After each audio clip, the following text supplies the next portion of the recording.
বাংলাদেশের অভ্যন্তরীণ রাজনীতিতে ভারতের নাক গলানো নতুন কিছু নয়, তবে এবার তাদের আগ্রহ অস্বাভাবিকভাবে বেড়েছে। প্রশ্ন হলো কেন বাংলাদেশে কারা ক্ষমতায় আসবে তা নিয়ে দিল্লির এত চিন্তা আর মাথা ব্যথা।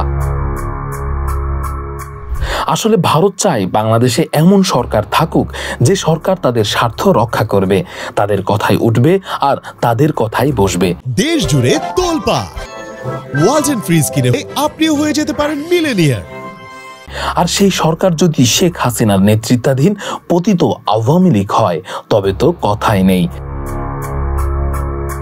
গত ১.৫ দশকে হাসিনা ভারতকে এতটাই সুবিধা দিয়ে এসেছে যে ভারত এখনো সেই বিশ্বস্ত স্বৈরাচার বন্ধু হাসিনা সরকারকে হারানোর সুখ কাটিয়ে উঠতে পারছে না।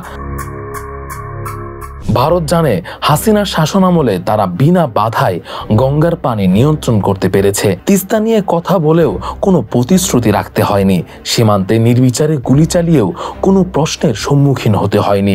শুধু তাই নয়, বাংলাদেশের অর্থনৈতিক ও বাণিজ্যিক বাজারেও তারা একচেটিয়া আধিপত্য বিস্তার করেছে।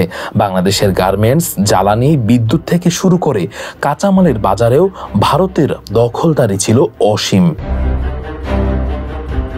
কিন্তু ৫ই আগস্টের পর দেশের পরিস্থিতি বদলে গেছে। হাসিনা ক্ষমতায় নেই, ভারত অনুগত শক্তিগুলো কোণঠাসা, আর জনগণের মধ্যে জাতীয় স্বার্থ রক্ষার স্পষ্ট এক জাগরণ এসেছে। ফলে ভারত এখন নানা অপতৎপরতায় লিপ্ত, বাংলাদেশের অভ্যন্তরীণ রাজনীতিকে প্রভাবিত করার চেষ্টা করছে। বিভিন্ন কূটনৈতিক চাপ, গণমাধ্যমে প্রচার চালিয়ে তারা প্রভাব বিস্তারের চেষ্টা চালাচ্ছে। তারা চাচ্ছে পূর্বের সুবিধাগুলো আবারও হাতের মুঠোয় আনতে। আর তা বাস্তবায়ন করতে হলে ভারতের দরকার এমন এক সরকার যে মুখে ভালো সম্পর্কের বুলি আওড়ে দিল্লির স্বার্থে কাজ করে যাবে। কিন্তু সময় বদলে গেছে। বাংলাদেশ এখন অধিকার বুঝে নিতে শিখেছে, হিসাব চাইতে শিখেছে।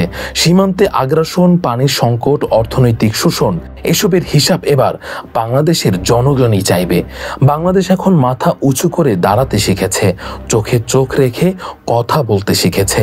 তাই প্রশ্ন থেকেই যায়, ভারত কি এবারও বাংলাদেশের উপর একচ্ছত্র নিয়ন্ত্রণ বজায় রাখতে পারবে, নাকি বাংলাদেশের জনগণ এবার নিজেদের সার্বভৌমত্ব রক্ষায় রুখে দাঁড়াবে? রাকিবুল ইসলাম রইস, ফেস দ্য পিপল।